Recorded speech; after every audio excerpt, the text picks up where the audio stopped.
Hey, what's going on, Game Leapers? This is Eggs, and in today's video, we're going to be updating you on the 10 best champions for patch 12.21. So it's been now the last 48 hours or so, and these champions, we've taken these from the stats websites. These are, statistically speaking, the best champions to pick, and these stats come from Platinum and above. So lots of us fall into this category, and even if you don't, it's just a good representation of champions at their true strength. Now, of course, you guys can know who the best champions are, but if you can't play them, what is the point of even watching these videos? So I'd highly recommend it, guys, if you want to master any of these champions or the roles you can play them in, to check out our website linked in the description and comment section, because we have all the champion courses, the champion guides, where we'll teach you how to master these champions, but we'll also teach you how to master the roles you can play them in, which is more important. So check out those links, get that exclusive access to our library of content by signing up. Let's get into the countdown. Now, coming in at number 10, this is Nasus, and in over 5,000 matches so far in 12.21, Nasus to have over a 51% win rate, this is not half bad. Also, the champion being banned in over 10% of games, this actually goes to show how Nasus in the top lane is kind of a bit of a menace, especially if you can pick him into free lanes, so you might be against something like an Ornn or maybe a Maokai. Any sort of tank Nasus loves playing against because you can scale for free. It might be a little risky picking him against strong laners like Darius, like Set, because you might get dumpstered in the early game. But for the most part, this champion, because of the buffs a couple of patches ago, so to your ultimate specifically here, so your Q getting its range doubled while your Fury of the Sands is popping, and also your Fury of the Sands is tick damage, this happens twice as often.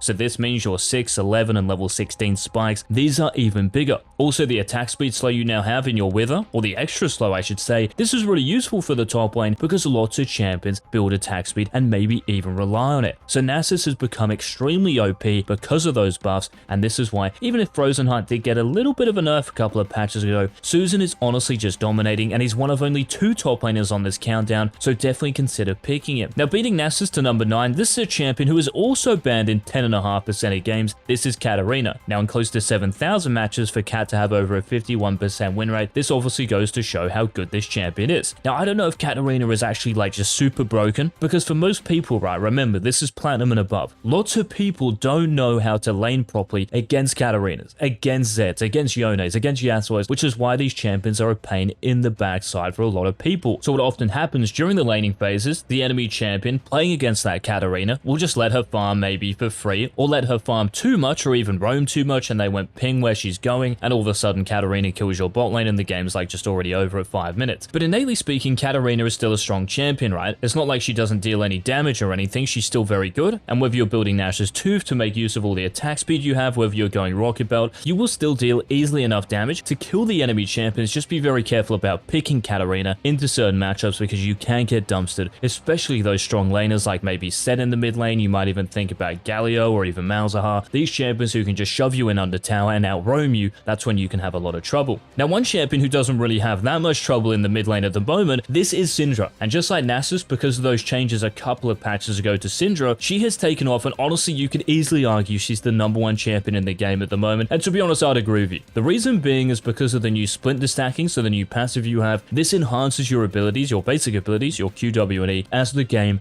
progresses, as you start getting more of your passive stacks. So at 40 stacks your Q, you get 2 of them. At 60 stacks your W deals true damage, and at 80 stacks your E, well, the radius is 90 degrees. In other words, it's impossible to miss someone with your scatter of the week. This makes Syndra a lot more kind of noob friendly in a way, which is why her win rate in Platinum and above is now above 50% for the first time ever. Normally this is around 47, 48%, and she's even picked in 13% of games. So this goes to show, not all these players are going to be Syndra one tricks. This just goes to show how much easier she is to pilot. Just remember, guys, that when you play Syndra, you are a scaling champion now. I mean, you kind of were before, but you're even more of it now. You're less of a lane bully because your Q's cooldown is now a lot longer, and until you get those 2 Qs, so 40 splinter stacks, you should really just be chilling, holding onto your E in case you get ganked or the enemy mid laner might randomly jump on you. You're just trying to chill and stack up your passive. So Syndra is number 8 on this countdown. Now, beating her to number 7, we're heading to the bot lane here, and talking about one of 2 AD carries, this being Kai'Sa. And for a champion who's played, well, look at this stat for me, in over 26,000 matches already. So Syndra has only been played in over 11,000 matches. She's got a 13% pick rate. Kai'Sa has a 31% pick rate. People love playing this champion. She's very fun. And because she is picked so much, to have over a 50% win rate, this is honestly respectable. And because of those recent buffs to Kai'Sa, yes, they may have buffed the AP in your passive, but it's still useful. And another thing that's kind of useful for Kai'Sa is that lots of champions around you have been nerfed. If we think about AD carries who are annoying think for Kai'Sa, maybe we think about something like Lucian, right? Or maybe a Felios. But these champions aren't actually really like innately broken. Yes, they do have some sort of power, but it's not like they're super OP.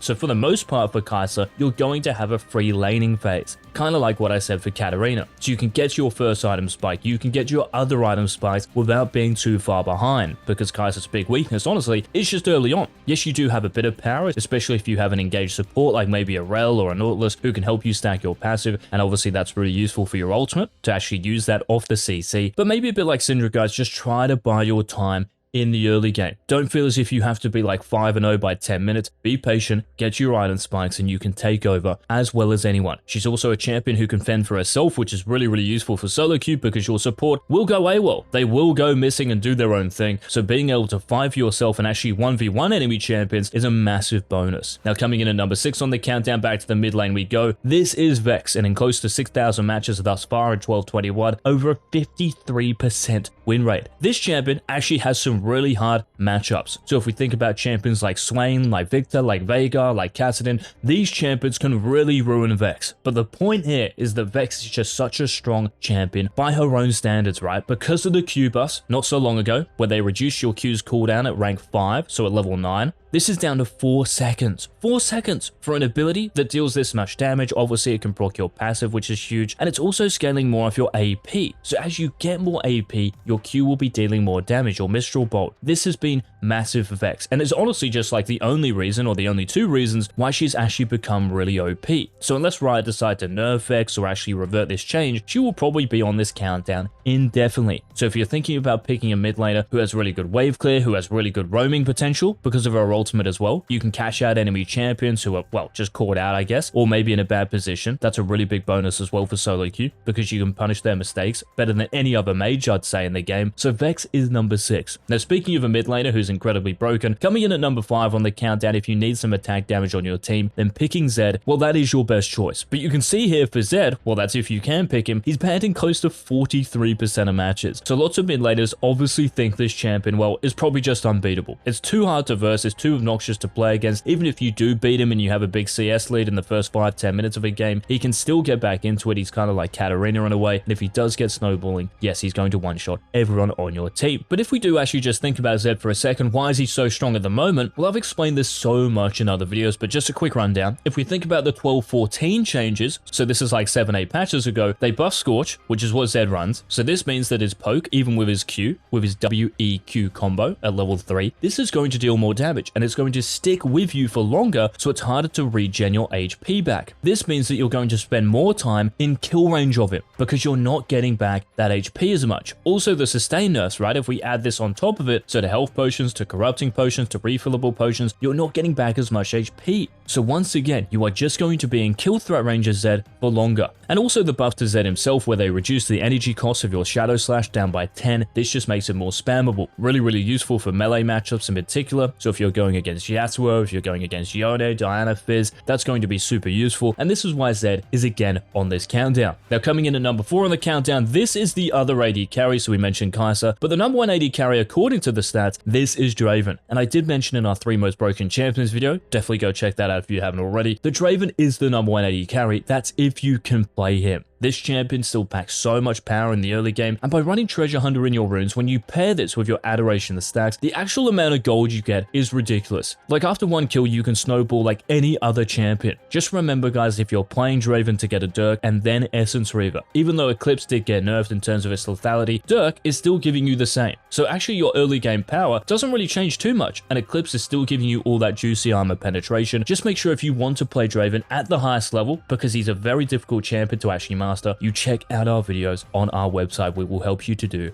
just that. Now starting off the top 3, I don't really want to talk about this champion, but I'm going to have to, aren't I? This is Bel'Veth, and despite getting nerfed, I even called this. I said these nerfs weren't going to do anything, and guess what guys? These nerfs in 1221 have not changed anything for Bel'Veth. Who cares if your E is on a little bit of a longer cooldown? You're using it once anyway. They can change it to probably 50 seconds. It still wouldn't change anything. Also, the ultimate change, was this really substantial? Of course not, right? Look at these stats for me. She still has over a 52% 52% win rate. And by the way, this isn't in just like platinum and above, but it's the same in every single elo. This champion is so innately broken, like Riot legit have to nerf her into the ground to bring her back in line with everybody else. So the mobility, you still have the actual damage reduction itself in your E, and the damage you deal with the on hit. So if you're going something like Boar, Kraken Slayer, Wit's End, and if you do have some sort of enchanter support with you, so if you have a Yuumi or Lulu, someone like this, oh, just get me out. It is so annoying to play against, might even be the most obnoxious thing in the game. So Bel'Veth is number 3. If you have no self-respect, lock in this champion for free LP. Now coming in at number 2, a champion who is banned in close to 40% of games, this is AAtrox, and in over 11,000 games so far in 12-21, AAtrox has a 50.5% win rate. And you might be thinking 50.5%, so he's actually losing close to half of these games. Well, if we think about it, he's picked in 13% of matches. So AAtrox, well, he just has a lot of miles under his belt. So in all of these matches, when players might not even know how to play this champion properly, and again, check out our website to learn how to do just that, to have this win rate, this is actually just really good. And you might be thinking, just like I mentioned for Draven, right? Eclipse getting nerfed, oh my goodness. Well, you can still go Eclipse. Like, you're losing lethality with the full item, I understand it, but your Dirk spike is still the same. So your actual kill potential, if you land 1W, GG. The enemy champion, the enemy top lane is probably going to die, especially if you're running Ignite. But the other option here, guys, is to actually substitute Eclipse for Gore Drinker. You don't always have to go Eclipse, right, and like full damage. If the enemy team has a lot of melee champions, Gore Drinker has so much value. Because of the active, you'll heal pretty much all of your HP back, and that's on top of your innate healing. So AAtrox is number 2 on this countdown. I don't really think that's going to come as a surprise to most of us, but the number 1 champion, this is honestly surprising to me because I thought the nerfs in 12-21 would have pushed Blitzcrank all the way down the tier list, but he's actually still just number 1 according to the stats website, so well done me. But he has dropped a little bit. His win rate before was over 54%, his win rate now is just over 52%. So he's banned in close to 34% of matches, and in over 8,000 matches, so close to a 10% pick rate, to have over a 52% win rate, the champion is still busted. Even if your base HP, your base armor, even if these 2 big early game stats got nerfed, because they are, this just makes you more killable, and you have to be a little bit more careful about just overextending, right? And being a lunatic, I guess. But I think the real bonus for Blitzcrank here is just the Q buff they gave you not so long ago, where they buffed the base damage to 100 at level 1. This is the same buff they gave Thresh, and Thresh, especially in high relos, because he is way more difficult to play than Blitzcrank, he really popped off in terms of win rate, right? It increased by quite a lot. This change is really still in the game. So a couple of patches ago, they may have nerfed your Q's damage from rank 2 onwards, but at level 1, it's still very, very high. And because of the base damage you still have in your ultimate, remember they buffed that as well. These are the buffs, these are the changes, these are the stats that are really keeping Blitzcrank at the top of the pile. So you did get a bit of a hit in the early game, so you can't just pick Blitzcrank and win anymore, but he is still the number 1 champion, number 1 support on the Rift. So guys, those were the 10 most broken champions updated for 12-21. Let us know in the comment section any questions, any thoughts you may have. And of course, if you do want these videos to continue, leave a like down below. And until our next Season 12 upload, this has been